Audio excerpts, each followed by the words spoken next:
Good morning, YouTube. What is up, everybody?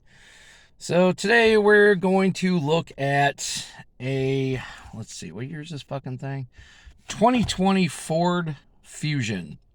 It's a fun little review I like to do anytime we get a loaner car from taking our work vehicles to the shop. I like to do a quick little review on it, just give my opinion on it. This way I can actually do what I'm passionate about doing and talk about cars and kind of give my own opinion on them.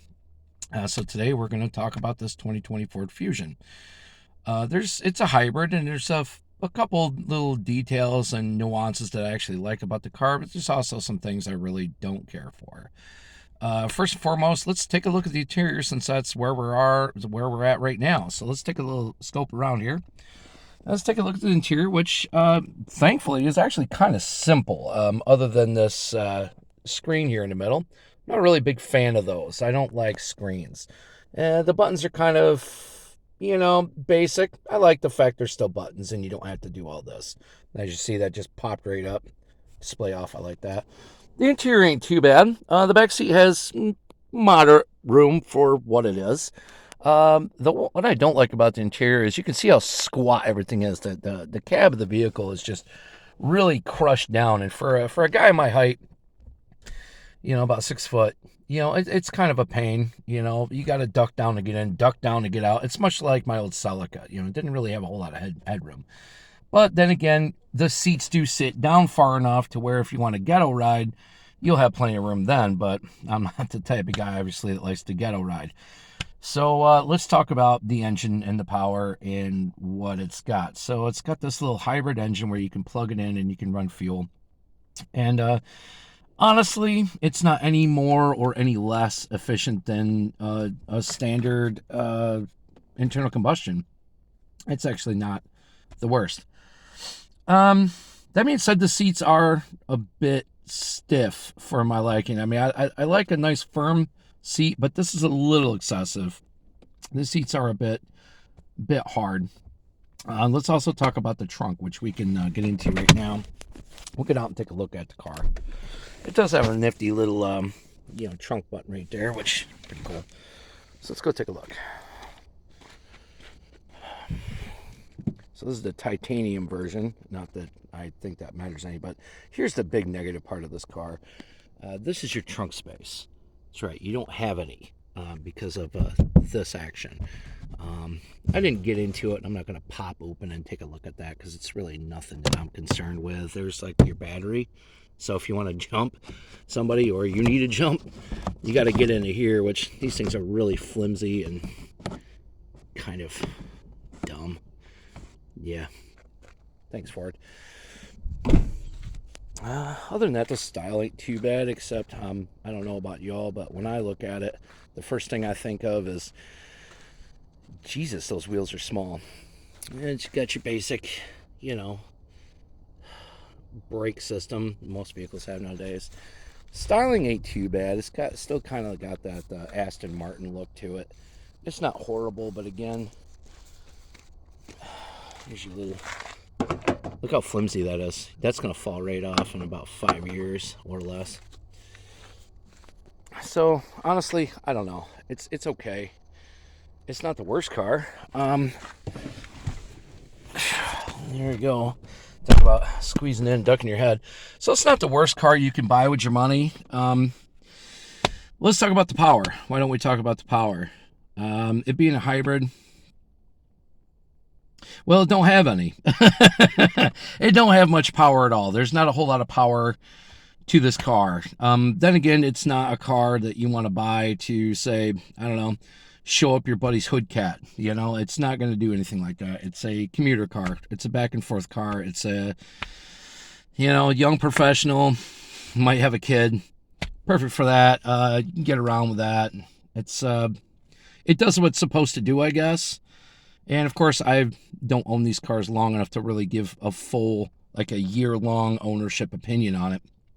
But just the less than a week I've had it, um, I'm not overly impressed with it. It's and this is kind of the trend with uh, new age cars, modern cars, current cars, is that they're still asking big money for cars that ain't really giving you a whole lot. You know what I mean? For the amount of money that this car, I'm assuming, costs, you can look up the MSRP yourself. I'm not going to go into that. But my personal opinion, if I were to be offered this car at 10 grand, low mileage, maybe. I mean, I'd have to think about it. It'd be one of those cars I'd have to be like, nah, do I really want it? I really want to get into paying 10 grand for that. It's for what it gives you, I guess 10 grand would be all right. But like I said, there's not a whole lot of power. There's not a whole lot of options. There's not a whole lot of anything. And this is supposed to be your titanium model. So let's look at the one main reason why I personally wouldn't buy this car. And this is a little based, a little biased, but coming from a guy who learned to drive on a 67 3/4 ton pickup truck, this, I gotta say, I fucking hate. Here is your gear selector. That's right. That's your transmission there, guy. And so it's a knob. You turn it. I don't like that. Personally, I don't like that. I would rather have it either on the column, or on the floor. The whole push button, turn knob transmission.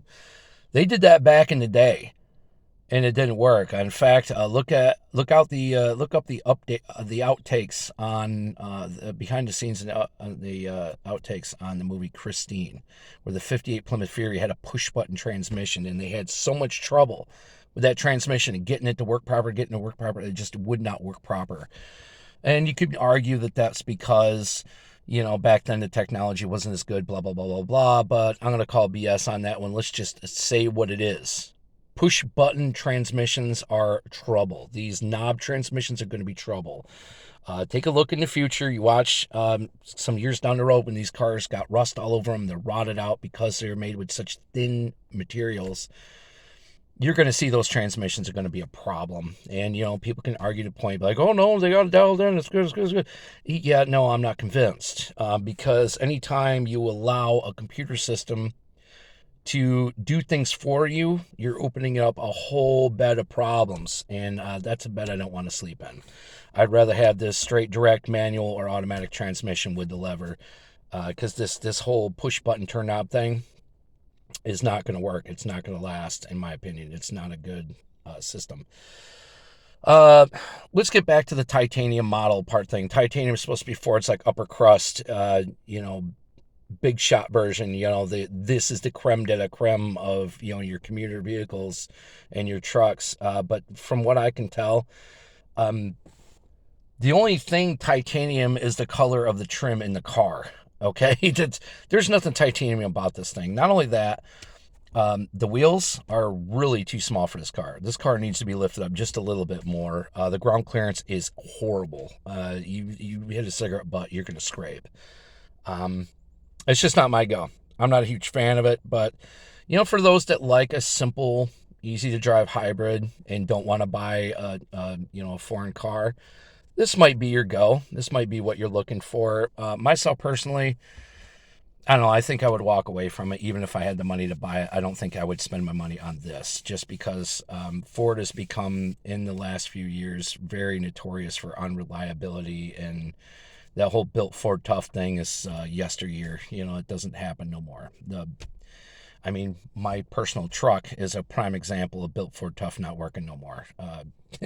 It just is what it is. But anyway, that's my review. I think 9 minutes is long enough to rant about this car. It's not a bad car. It rides okay, but like I said, the seats are a bit stiff. It sits too low. Your cab's too low. It needs to be a little higher to give more headroom. And it needs a trunk, because what do you got back there?